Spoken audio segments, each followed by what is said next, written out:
Hello, and welcome to this video where I'm going to shred staff's recommendation of medium-density residential for the Twin Lakes properties. This video is produced by the Twin Lakes Action Group, and our mission is to protect the zoned rural residential look and feel of our neighborhoods and adjacent land, and prevent the use of open space for annexation. Staff recently revealed their final recommendation for the Twin Lakes properties. They have recommended that the land use designation for these properties should be changed to medium-density residential, which would allow between 6 to 14 units per acre. They also recommend adding 2 environmental preservation areas that would provide a 50-foot buffer between the irrigation canal on the northern edge of the Boulder County Housing Authority property and on the wetlands on the southern edge of the Boulder Valley School District property. Staff supports their recommendation with 12 bullets. My intent is to take these 12 bullets point by point and refute their position. So let's get started. First, staff notes that these parcels are in Area 2 in the Boulder Valley Comprehensive Plan and have been intended for annexation into the city since the 1970s. Although this is true, staff neglected to mention several key aspects of these properties. Here is a map from the 1977 Boulder Valley Comprehensive Plan. In the red box are the Twin Lakes. If we take a closer look at these properties, they were originally intended to be a community park. And, as per the comp plan, community parks perform a vital function in the overall recreational needs of a population by providing a location for activities. This is further supported by the fact that the Boulder Valley School District property was a dedication for the Gun Barrel Green subdivision. When subdivisions are created, some amount of land must be set aside. Here, you can see a 1967 letter from the school planner to the Boulder County Planning Commission indicating that they received the Boulder Valley School District property from the Twin Lakes Investment Company as per the 5% requirement of the Gun Barrel Green development. Looking back at the 1956 building regulations, which were in effect at the time, they clearly state that the 5% dedication should be used as a school or recreational use. And unless I'm reading something incorrectly, housing is not on that list. And common sense should tell you that you don't dedicate land to build a development to just build another development. Fine. Moving along. Next, staff indicates that urban services are readily available near the site. Again, a true statement, but they also neglect to inform the decision makers of some key issues.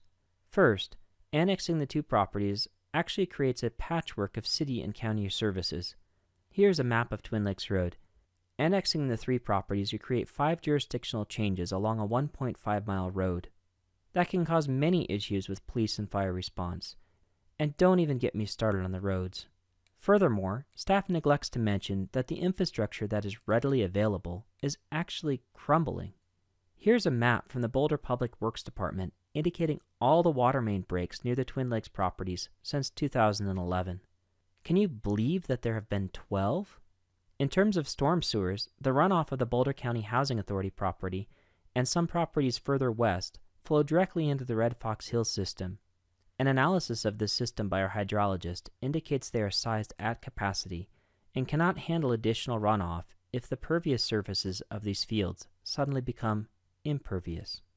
Staff's third reason for suggesting medium-density residential is that a diversity of housing types and cost is a core value of the comprehensive plan, and availability of affordable housing is a growing concern.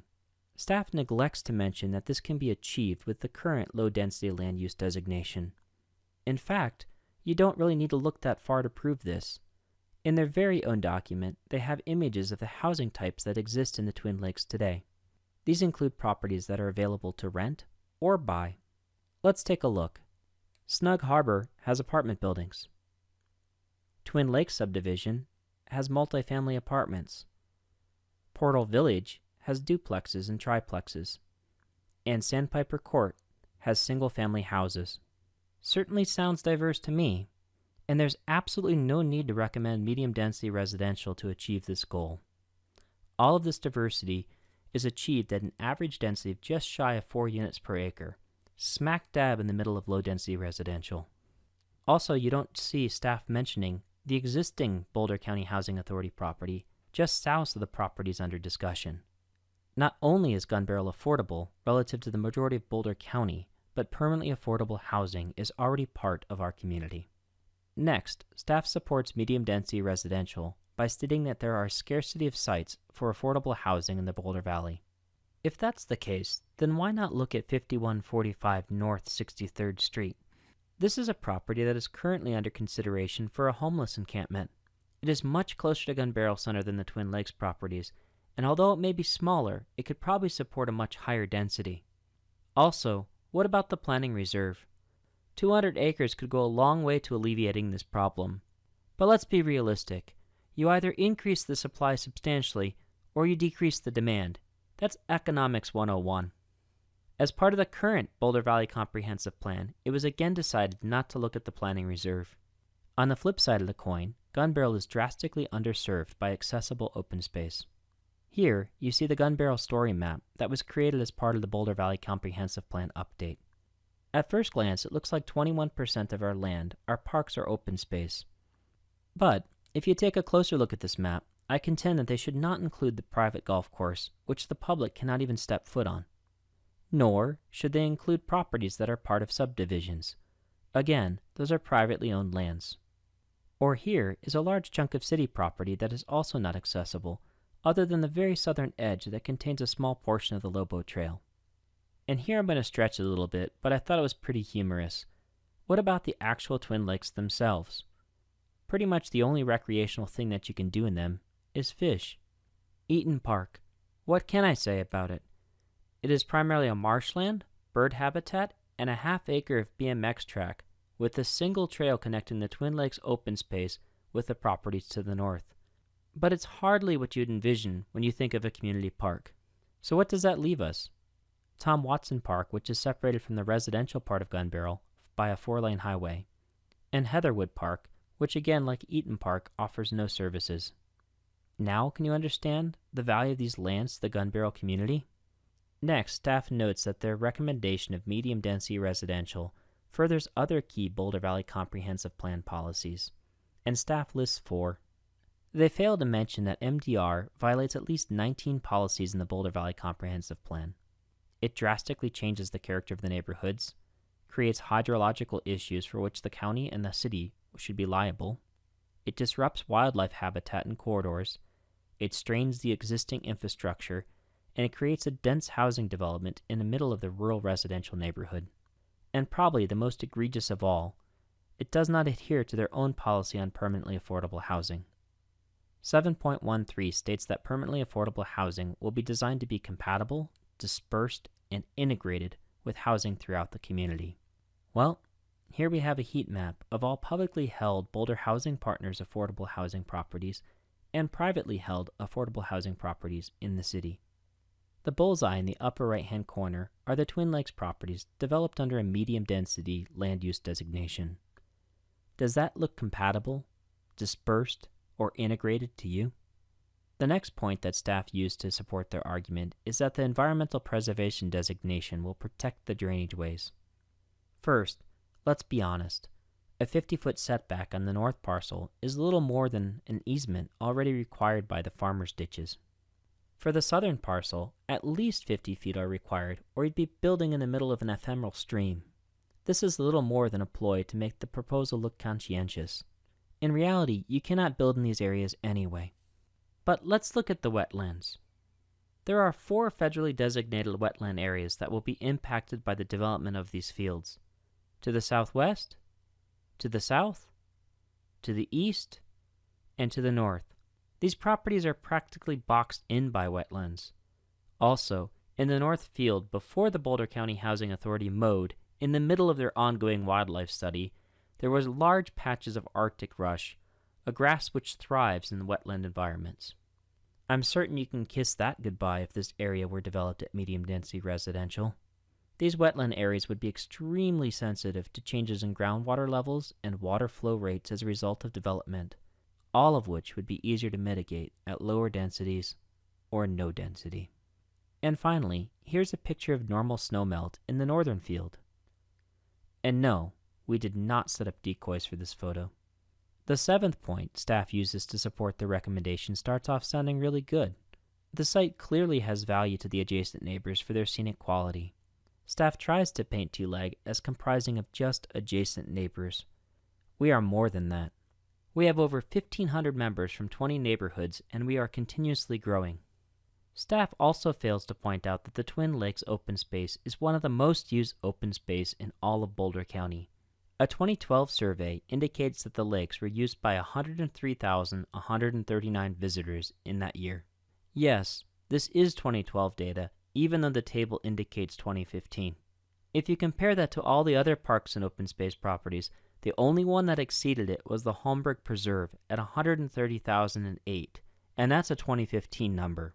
We believe that with all the new development that has occurred in the Gun Barrel in the last 4 years, Twin Lakes open space is more likely the top.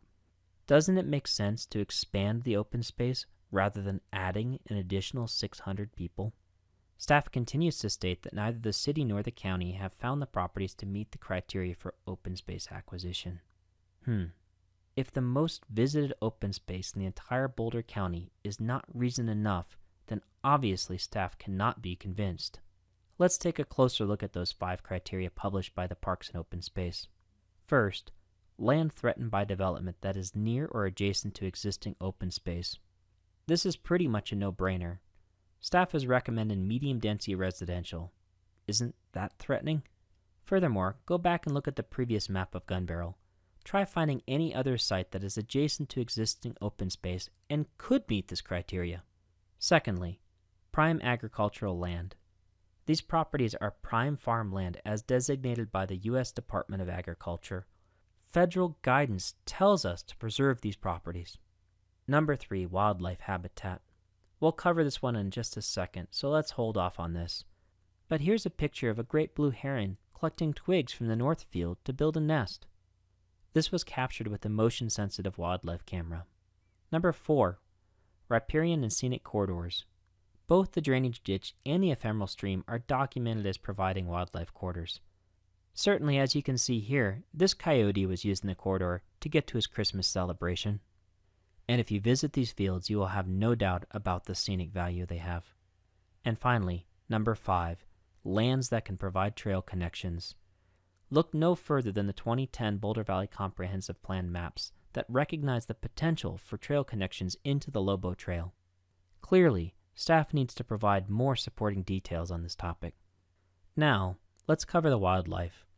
Staff points out that in the 2014 Boulder County Comprehensive Plan Environmental Resources element did not identify the parcel as critical wildlife habitat. This feels like a little bit of a stretch of the truth to me. Go look at the report for yourself. The Twin Lakes properties are not even mentioned in this document at all, and staff would point to that statement and say, exactly. Well, the problem is, it doesn't even appear that the Twin Lakes properties were even included in this analysis. Secondly, TLAG has had several core requests concerning wildlife studies that have occurred on these properties. Not a single one of those searches came up with this document. On the other hand, TLAG has documented 28 species of special concern that live upon or utilize these parcels, and here they are. Shouldn't we have an inventory of the animals that utilize these parcels of land? You would think that that would be a minimum bar necessary for parks and open space to objectively analyze number 36. And here's the list of the remaining 28. Next, staff suggests that MXR is not recommended because the designation allows up to 18 units per acre and is higher than the 6 to 12 discussed during the Twin Lakes Stakeholders Group process. Well, I applaud you for not recommending MXR, but I would contend that medium-density residential is really not that much different. But let's be clear and correct some of these facts. Again, staff is attempting to paint the Twin Lakes Stakeholder Group process as discussing only 6 to 12 units per acre. Well, that's quite the opposite. We discussed 6 scenarios covering 3 density ranges: 0 units per acre or open space, 2.9 units per acre, 4.2 units per acre, 5.85 units per acre, 8.4 units per acre, and 11.85 units per acre. TLAG was clear that low-density residential was the maximum density that we could support, compromising from our zero-density position. Boulder County Housing Authority and Boulder Valley School District entered the discussions at 6 to 12 units per acre and ended the discussions at 6 to 12 units per acre. They did not compromise an inch. Medium-density residential does not seriously consider request number 36. They contend that allowing 6 to 14 units per acre best achieves the interests articulated by the Twin Lakes stakeholder group. Again, this is a stretch of an imagination at best. Fact is that most of the gun barrel is low-density residential. This area averages just shy of 4 units per acre. Mixed-density residential increases the density by 75%, and medium-density residential increases the density by 59%. All of the details of these numbers can be found in the density video, and it is just common sense that MXR and MDR don't fit this neighborhood. Long story short, only Request 36 supports gun barrel's need for a heart of our community and a place for all to enjoy. Finally, staff recommends that the combined sites are large enough that with medium-density residential, they can address all the concerns about visual, environmental, infrastructure, and character while still meeting the 35 requesters' objective. I guess by the time staff got to the end of this recommendation, they forgot that there are actually 11 requesters for number 36. How does this recommendation meet TLAG's request? The fact of the matter is it doesn't. They did lip service to the density, the infrastructure, the dedications, the original intent of these properties, wildlife, and pretty much all the in-depth research that TLAG has done on these properties. One of our original questions to staff is how would they objectively analyze both competing requests, and the answer we received is that they are professional staff and would represent both interests equally. Do you think they achieved that goal? So let's wrap this one up. We have refuted all 12 reasons staff has recommended medium-density residential for these properties. Only Request 36 does not violate any aspects of the Boulder Valley Comprehensive Plan. It does not increase the rural residential density. It expands the one and only open space in gun barrel for gathering and recreation. It preserves and protects wetlands. It preserves and protects agricultural lands of statewide importance. It assures open wildlife corridors and habitat for at least 28 species of special concern. The only choice is to support Request 36. And there's only one thing left to do with this document.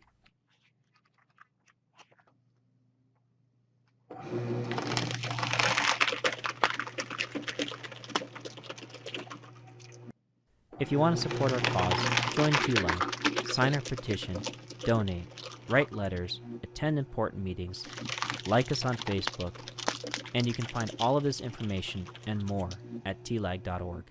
Thank you very much, and we'll be back with more shortly.